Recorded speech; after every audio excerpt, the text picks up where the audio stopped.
श्री गुरुदेव भगवान की जय।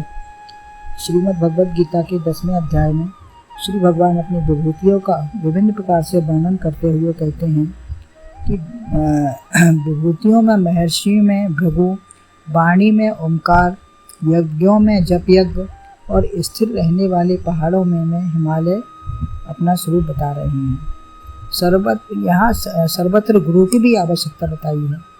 अतः शिष्य व गुरु में वासना रहित चेतन सत्ता ही दोनों में है। मंत्रों में ओंकार शिरोमणि बताया, समस्त अक्षर इसी से प्रारंभ हैं और सब में यह समाया हुआ है।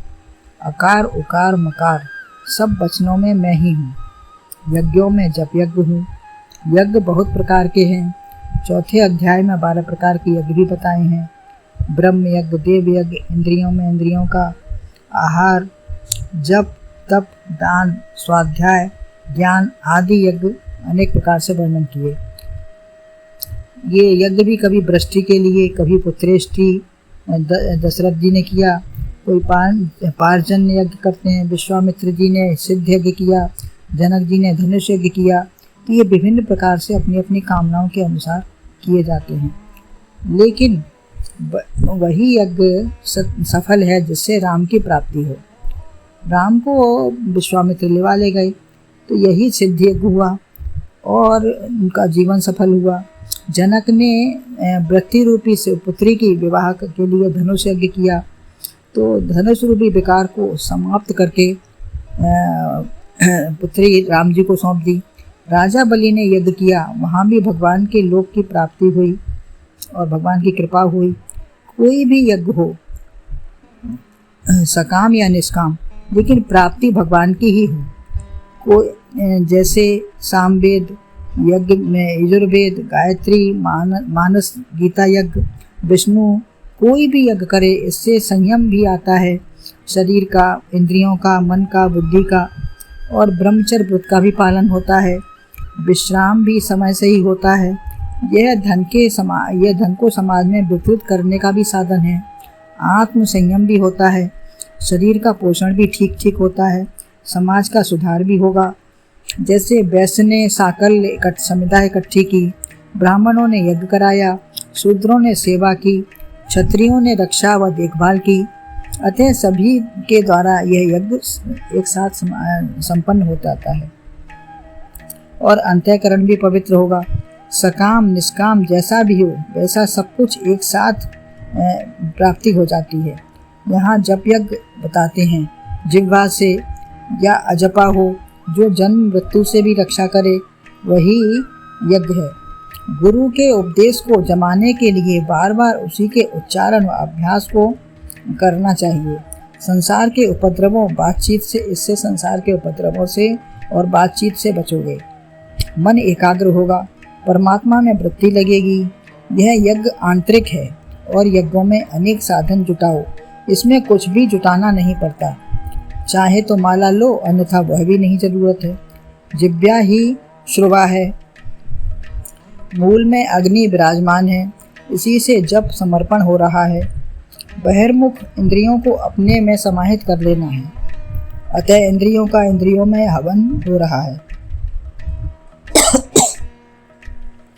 वाणी से होने वाले यज्ञ में एक ही साधन है, वाणी, जो सबके पास है। इसमें अंतर्मुख वृत्ति रखो तो अंदर ही परमात्मा मिलेगा। एक जापक कथा है, शांति पर्व में महाभारत में एक ब्राह्मण ने गायत्री पुनश्चरण यज्ञ किया तो माँ ने कहा वरदान मांगो। उसने वरदान मांगने को मना किया तो कहा अपमान मत करो, मांगो। उसने जप में ही निष्ठा मांगी। यही अभ्यास और निष्ठा बढ़ती रहे। अतः करोड़ों वर्ष जप कर किया तो तमाम देवताओं ने सिद्धियां का लालच दिया, उसने नहीं लिया। तब राजा इक्ष्वाकु ने सेवा मांगी।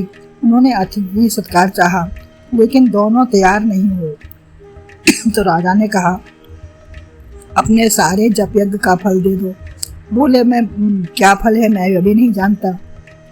इससे विवाद बढ़ा तो युद्ध के लिए तैयार हुए तो ब्राह्मण शस्त्र उठाएंगे नहीं और राजा ने शस्त्र पर बाण चलाएंगे नहीं। अब फिर वाक युद्ध हुआ, तमाम देवता आए, फिर विष्णु अपने लोक को ले गए। कोई युद्ध सफल नहीं हो पाया और विष्णु अपने लोक को ही ले गए। यही परमात्मा की प्राप्ति है कि विष्णु लोक को वो स्वयं चले गए। अतः जपना, क्रिया, मंत्र, गुरु का दिया हुआ मंत्र सब मैं ही हूँ। जप यज्ञ से भगवान की प्राप्ति हो गई। आगे स्थिर रहने वाले पहाड़ों में मैं हिमालय हूँ। 25वें श्लोक का उत्तरार्ध चल रहा है। तो आगे अब पहले जप यज्ञ बताया, अब हिमालय बताते हैं। इसका है ना यज्ञायाम जप यज्ञ, उसमें स्थावराणाम हिमालय है। तो बताया कि मैं स्थिर रहने वाला पहाड़ों में मैं हिमालय हूँ। जप मंत्र गुरु मिल गए तो अब चाहिए स्थिरता और निष्ठा।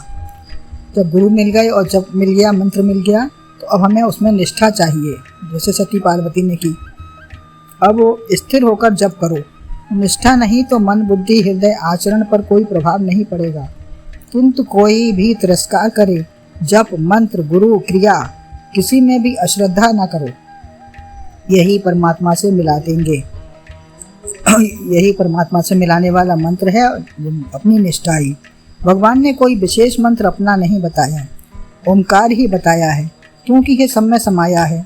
निष्ठा ठीक है तो हर एक गुरु मंत्र से लाभ होगा। अतः निष्ठा हिमालय की तरह हो, चाहे जितने तूफान आवे हम डिगे नहीं। पुत्र, परिवार, धन, मकान कुछ भी चला गया तो मंत्र उठाकर रख दिया, ऐसा नहीं।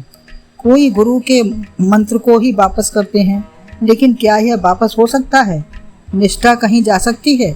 सेवा प्रणाम सबको होगा, लेकिन निष्ठा एक गुरु में ही होगी। बड़े किसी प्रकार भी कोई दिखें, धन, पद, आयु, ज्ञान सबको प्रणाम करो।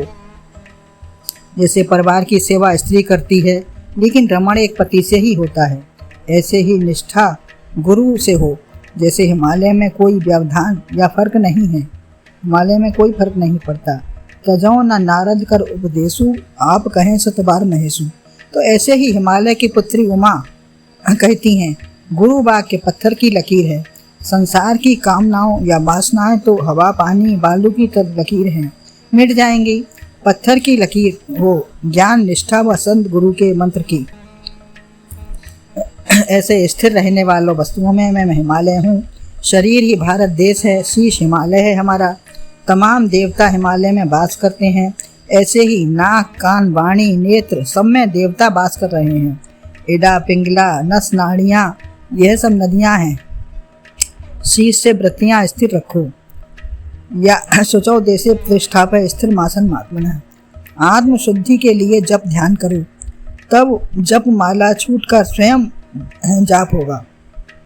तब जानो परमात्मा का अवतरण हो गया। यही प्राप्ति है। यही जप यज्ञ में मैं वहाँ विद्यमान में हूँ। अतः जप यज्ञ में हूँ और निष्ठा रूप से हिमालय ही मैं हूँ। निष्ठा रूप हिमालय भी मैं ही हूँ। बाह्य दृष्टि से भी हिमालय परमात्मा का स्वरूप है। बहुत से संत वहाँ रहते हैं, सदा रहते हैं। उनकी खाल कठोर भैंस की तरह काली मोटी हो जाती है और वृत्ति भी स्थिर हो जाती है। वहाँ देखो और ग्रहण करो। शांत वातावरण है, ऐसा देखो, सीखो। आतप, वर्षा, प्रकृति सब है। ऐसे ही परिवार में धन, क्रोध, कुवाण मतलब बहुत कुछ परिस्थितियाँ आती हैं, मिलता है। उनको सहो, हिमालय की तरह रहो। तो हिमालय की तरह बनना है। ऐसे अडिग हो जाओ। साधना, जप, ध्यान, समाधि जैसे यहाँ होता है। नेत्र, मुख, नासिका ये कंदराएं हैं, इनके अंदर बैठकर ध्यान करो, तप करो। अतः हिमालय सदृश आचरण करते हुए वृत्ति एकाग्र करो।